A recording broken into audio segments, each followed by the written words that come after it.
हमें हिमालय, जंगल या नदी, समुद्र जाने की आवश्यकता क्या है? अब इस व्यवस्था का आपके अभ्यास पर क्या प्रभाव पड़ता है? एक बार जाओ तो सही हिमालय, समझो तो सही कि वो है क्या? चाहे आप अच्छे कर्म कर रहे हों या बुरे कर्म कर रहे हों, लेकिन यदि जीवन को आपने ऊंचाई देनी है, आगे बढ़ाना है। प्रणाम, आप सबके लिए बहुत प्रार्थना है। बड़ा सरल प्रश्न किया है, उसका उत्तर और उसी के विषय में चर्चा करेंगे। प्रश्न है कि जो योग और आध्यात्म का हम अभ्यास करते हैं वो घर पे बैठे कर लेते हैं, हमें हिमालय, जंगल या नदी, समुद्र जाने की आवश्यकता क्या है?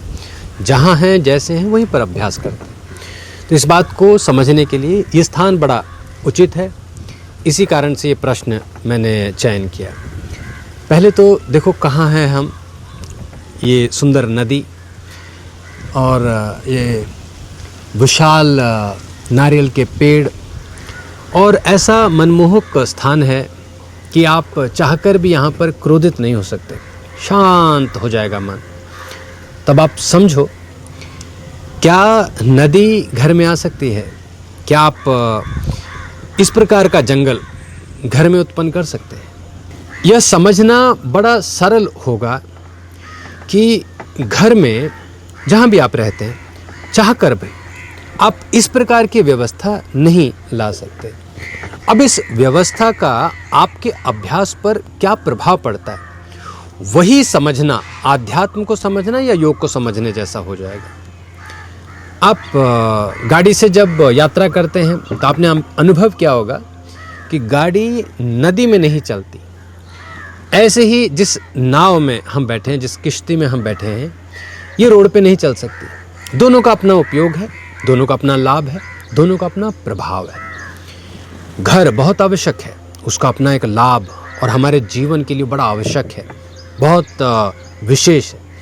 लेकिन ऐसा सोचना कि मैं घर में बैठे बैठे ही सब कुछ कर लूँ, यहाँ पर आपको विचार करना होगा। आपके स्कूल की पढ़ाई, आपके कॉलेज की पढ़ाई, वो भी आपने घर में बैठे बैठे तो नहीं की होगी।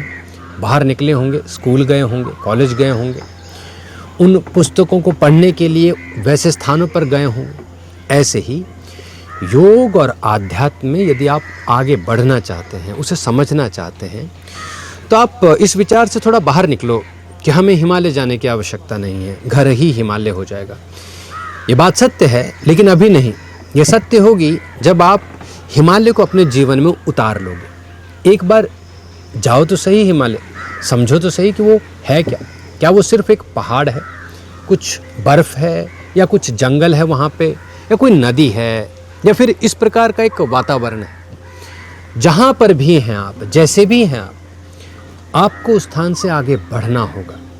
जब व्यक्ति आगे बढ़ना शुरू करता है, वो जीवन में आगे बढ़ता है।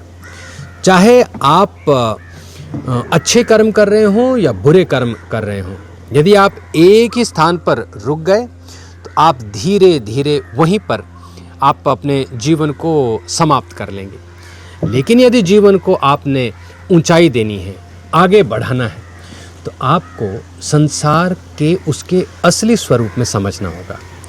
संसार आपका 10 बाय 10 का घर मात्र नहीं है।